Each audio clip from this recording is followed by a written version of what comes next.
هي الحلقات تحفظني بآيات من القرآن، هي الحلقات تملأني بحب المصطفى العدنان، هي الحلقات تحفظني بآيات من القرآن، هي الحلقات تملأني بحب المصطفى العدنان، وأخلص نيتي دوما لرب واحد ديان بروح ملؤها طهر. Sure Yunus tefsiri 21. ayetten başlayıp okuyayımız inşallah. Bismillah, elhamdülillah, ve salatu ve selamu ala Resulillah ve ala alihi ve sahbihi ecma'in. Esselamu aleyküm ve rahmetullahi ve berekatuhu. Dövende diktanlığa İbn Kesir rahimullah'ın Kur'an-ı Kerim tercümesi, Kur'an-ı Kerim tefsiri, Uygurca tercümesi, Yunus suresi 21. ayetinden başlayıp okuyayımız inşallah. Ba'da'udu billahi mineşşeytanirracim. Kişilerinin beşiği kelgen ziyan zahmetini kötürüp etkenden keyin ulağa rahmetimizni tetitsak, ula bizning oyatlarimiz ustida mikr ishlatishga, ya'ni inkor qilishga aldiraydi. Aytqinki, Allah ularni qilgan mikr uchun eng tez jazolaydi. Şübhisizki bizning farishtalarimiz mikringlarni yezib turdi. Allah sizlarni quruqliqda, ya'ni ulaqlar ustida, dengizda, ya'ni kemalar ustida safar qildirdi. Sizlar o'ltirgan kema kishilarni elib mayin shamolda mengayotgan va bu shamoldan ular xo'shallanayotgan chaqda birdinla bo'ron chiqib kema o'rildi. Ular taraf-tarafdan ko'tarilayotgan dengiz to'lqinlari ichida qoldi. Kemadagilar qo'rshivilanganligiga, ya'ni halok bo'ladiganligiga jazm qildi. Cho'qinayotgan butlarini tashlab qo'yib, "Ey Alloh, agar sen bizni buningdan, ya'ni balodan qutuldirsan, biz cho'qim shukr qilguvchilardan bo'lamiz" deb chin ko'ngli bilan duo qildi. Allah ularni bu baladan qutqizgandan keyin ular yer yuzida yo'lsizlik bilan buzuqchilik qildi. Ey insonlar, buzuqchilikinglarning gunohi o'zinglarga bo'ladi.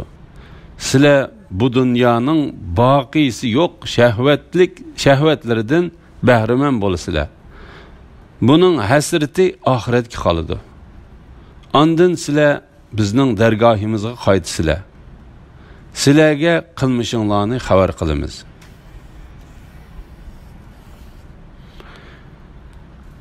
İnsanning beshidan musibat ko'tarilib rahmat qilinsa, uning o'zgarib ketadiganligi.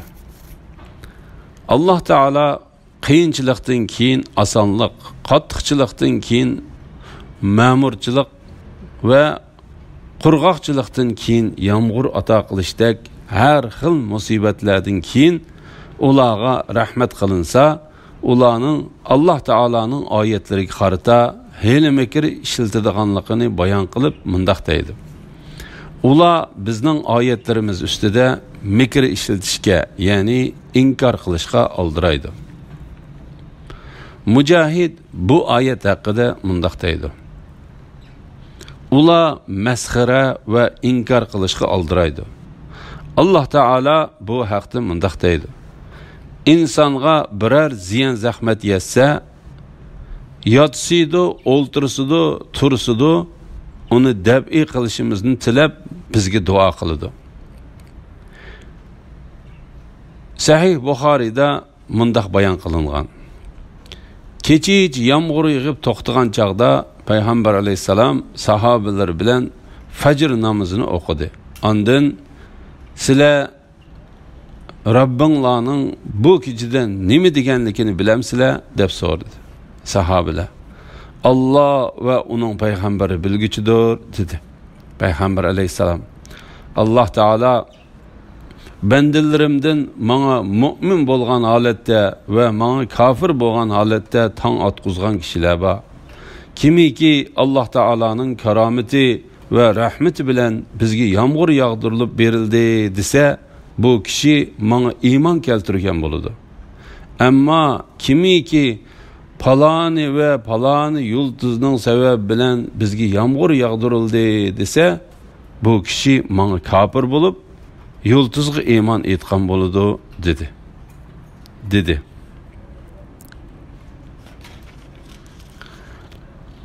Aytqin ki Allah ularni qilgan mikr uchun eng tez jazolaydi.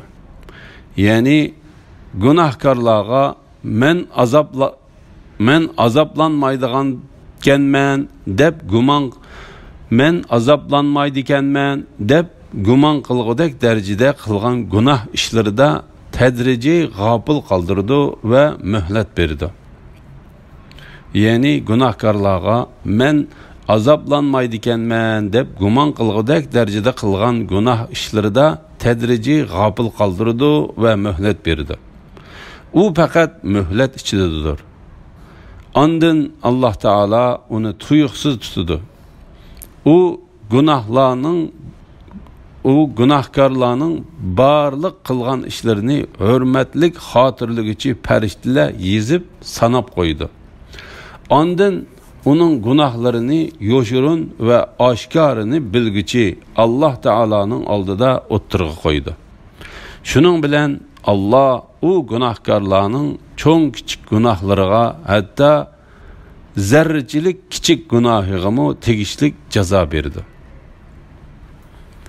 Allah sileni kuruqlıqta yani ulaqlar üstüde, denizde yani kemiler üstüde sefer kıldırdı. Yani Allah Teala sileni qoğdaydı ve sileni küzdüp davamlıq muhafizet kıldı.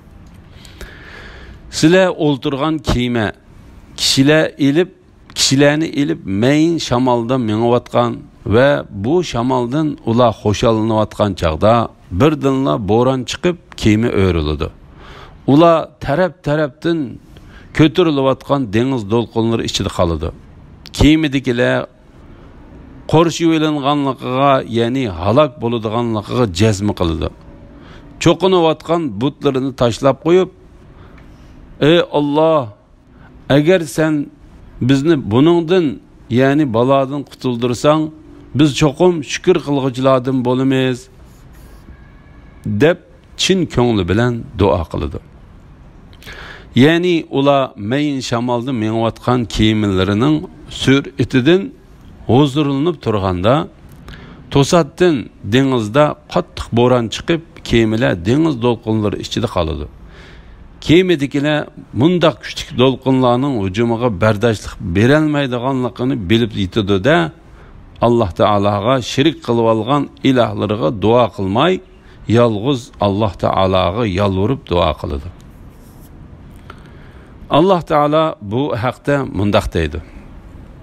Sizlar dengizda birer afetga yo'liqqan chig'inglarda esinglarga sizlar cho'qinayotgan ma'budlar kelmay, faqat Allohla keladi.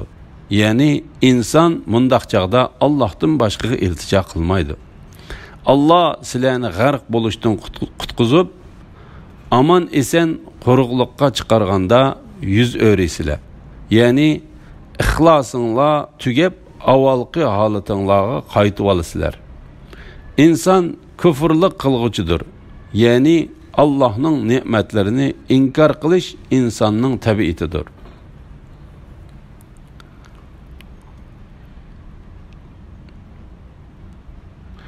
Çoqunuvatkan butlarını taşlap koyup, ey Allah, eğer sen bizni bunundan yani baladan kutuldursan, biz çoqum şükür kılgıçlardan bolamiz dep çin köngli bilen dua kılıdı. Yani ey Allah, bizni bu haletten kutquzsan, biz şu anda sana berilip dua kılgınımızdek quruqlık çıqqan çığımızdımı ibadetini çoqum sana kılamiz, sana hiç nersini şirik keltirmeymiz.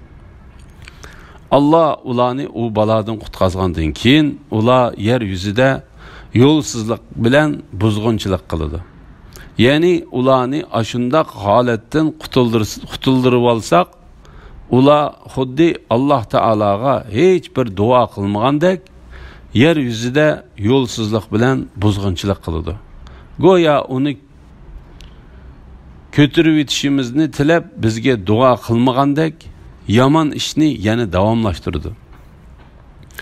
Ey insonlar, buzg'unchiliginglarning gunohi o'zinglarga bo'ladi. Ya'ni sizlarning qilgan bu gunohinglarning jazosi faqat o'zinglarga bo'ladi. Bu gunohinglar bilan o'zinglardan boshqa hech kimga ziyon yetkazolmaysizlar.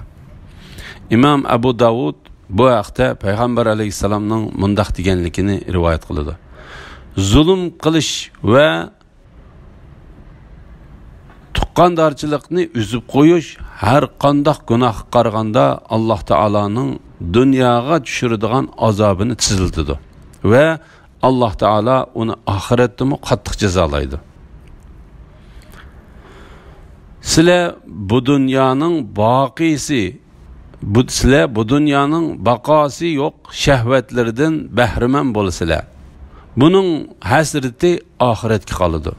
Ya'ni sizlar dunyo tirikchiligining arzimat narsalardan bahramand bo'lsizlar.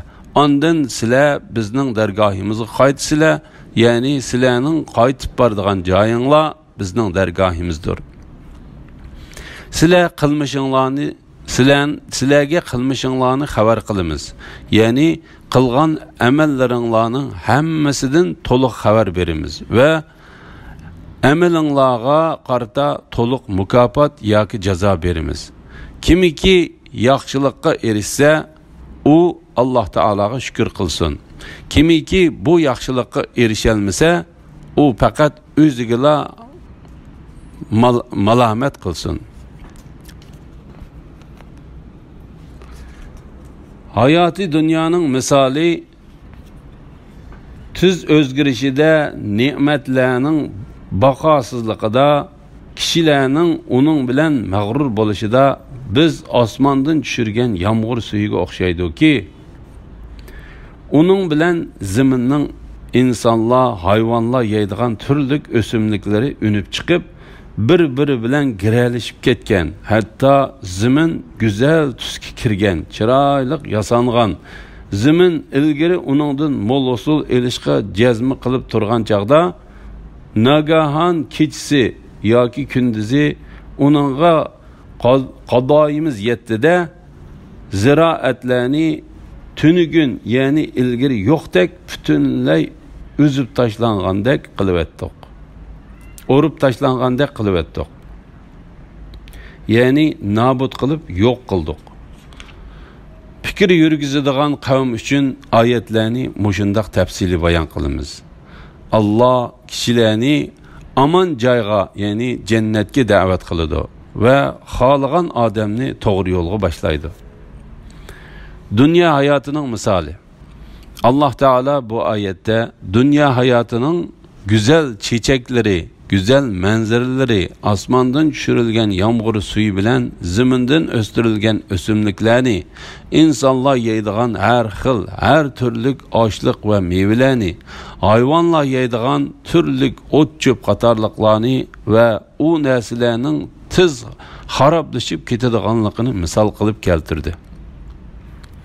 Hatta zimin güzel tüske kirgen, chiroylik yasangan, zimin ilgari uningdan mo'l usul elishga jazm qilib turgan chaqda, ya'ni zimindagi har xil, har rangdagi ziroatlar pishib, gul chechaklar ichilib, meva chevalar pishib may bo'lib, voyaga yetganda, u narsalarning ilgari usul beg'ishlishiga qodir bo'la olamiz deb ishinib turganda, tuyuqsiz güldürmamı bilen çakmak çıkıp, müldür yığıp yoki qattiq soğuk shamol kelib, bularning hammasini nobud qilib yetadi.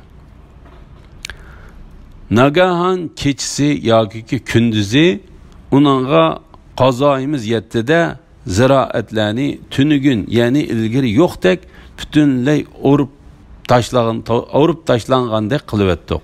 Ya'ni nobud qilib yo'q qildik. Ya'ni yeşillikka pürkinip güzel tüs algandan keyin bo'ron uni dastlabki hech nima yo'q holatiga keltirib qo'ydi. İmam Muslim rivayet qilgan bir hadisda mundaq bayon qilingan. Dunyoda eng ko'p ne'mat berilgan kishi qiyomat kuni keltirilib, dozoqqa bir cho'kirilib, ondan sen dunyodagi chig'ingda biror yaxshilik ko'rdingmi? Biror nozu ne'matdan bahramand bo'ldingmi? deyildi. U odam yo'q deb javob berdi. Dunyoda eng ko'p jafo mushaqqat taqqan kishi qiyomat kuni keltirilib, jannatning ne'matlarini birla tetitib, ondan sen dunyoda biror jafo mushaqqat tatdingmi? deyildi. U odam yo'q deb javob berdi. Allah Teala bu vaqtda mundaq deydi.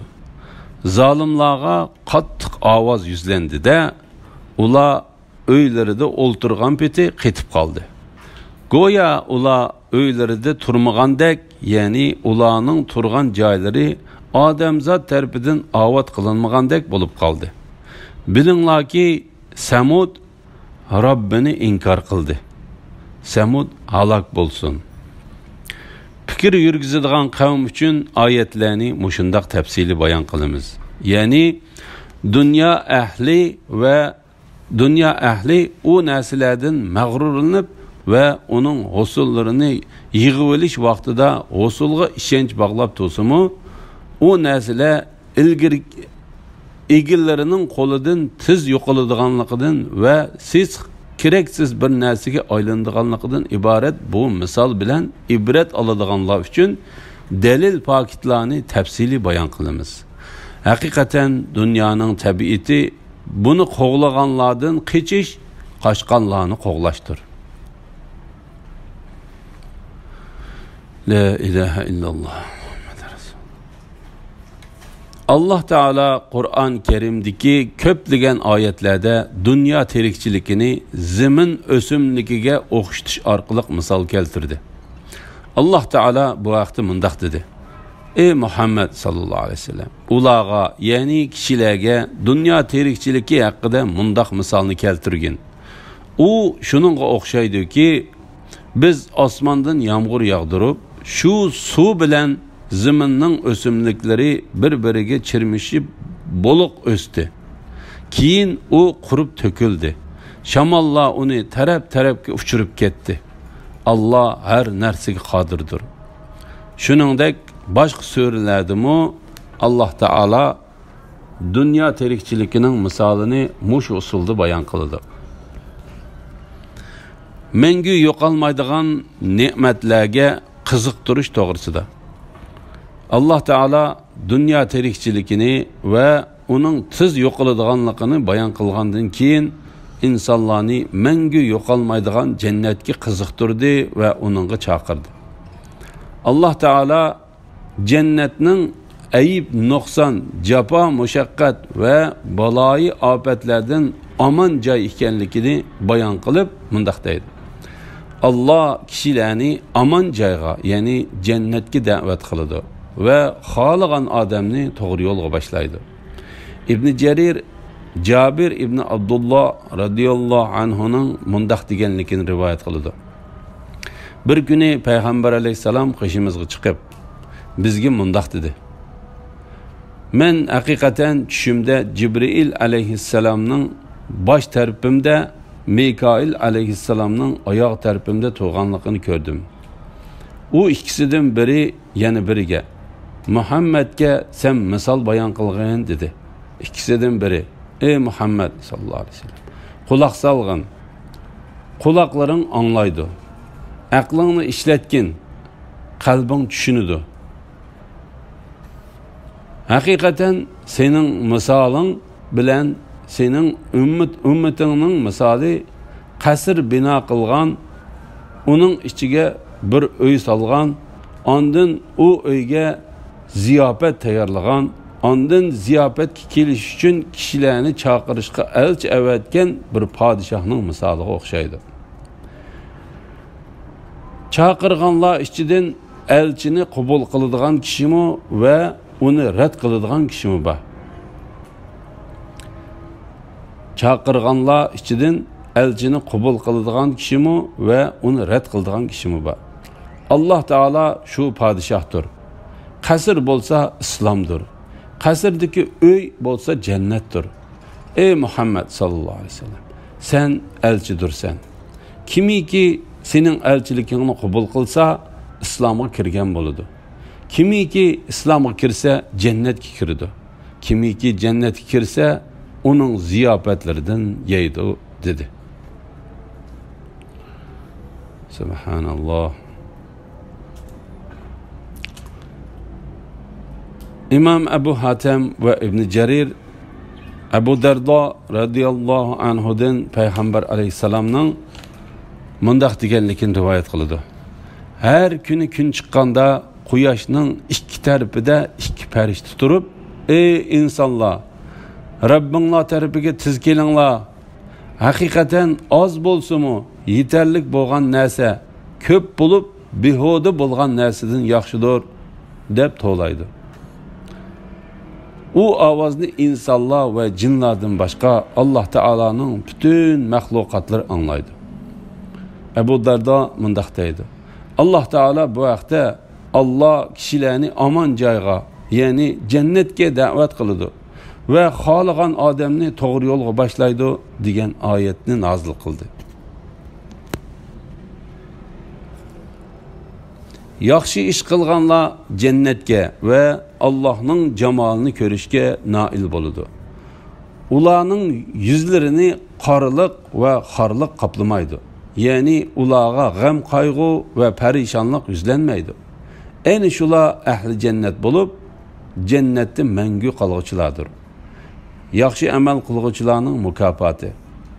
Allah Teala bu ayette dünyada iman etkan ve yaxşı amellerini kılgan kişiye ahirette çokum yaxşı mükafatının varlığından haber verdi. Allah Teala bu doğrusunda mındaktaydı. Yaxşı iş kılgıçı fakat yaxşı mükafatı erişidi. Yaxşı iş qilganlar cennetke ve Allah Teala'nın cemalini görüşke nail boludu. Yani bir yaxşı amelinin savabını 10 hessidan 700 hessigiçe yoki uningdan mı artıq köpeytip berdi.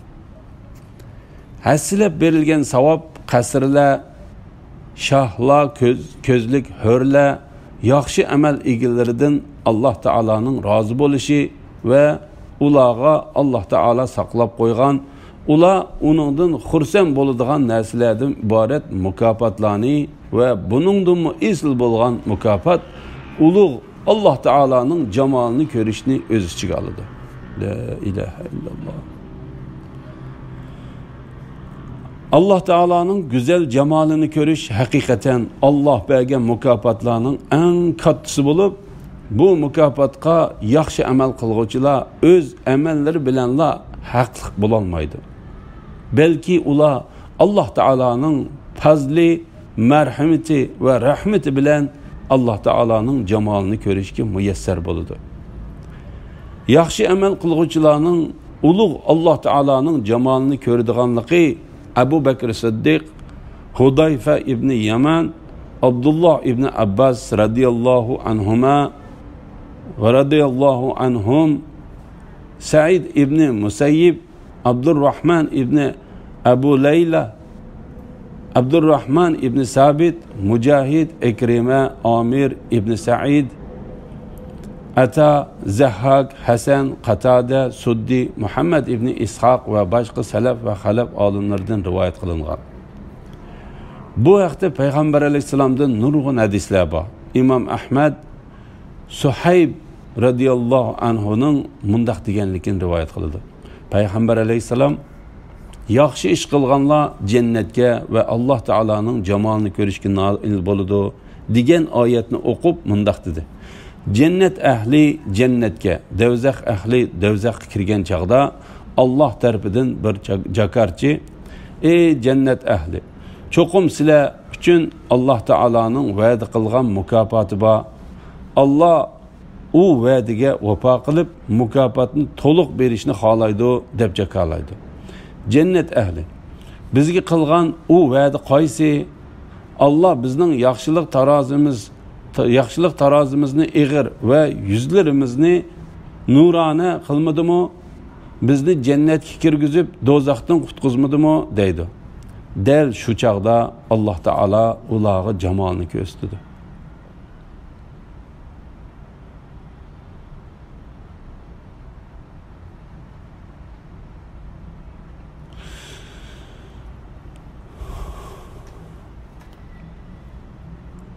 Ular Alloh taoloning jamolini ko'rdi.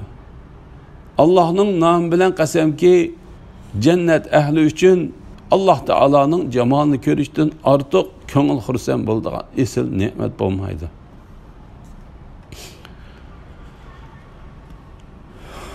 La ilaha illalloh. Bu hadisni Imom Muslim, Tirmiziy, Nasa'iy va Ibn Majah qatorliqlarmu yuqorqidek rivoyat qilgan.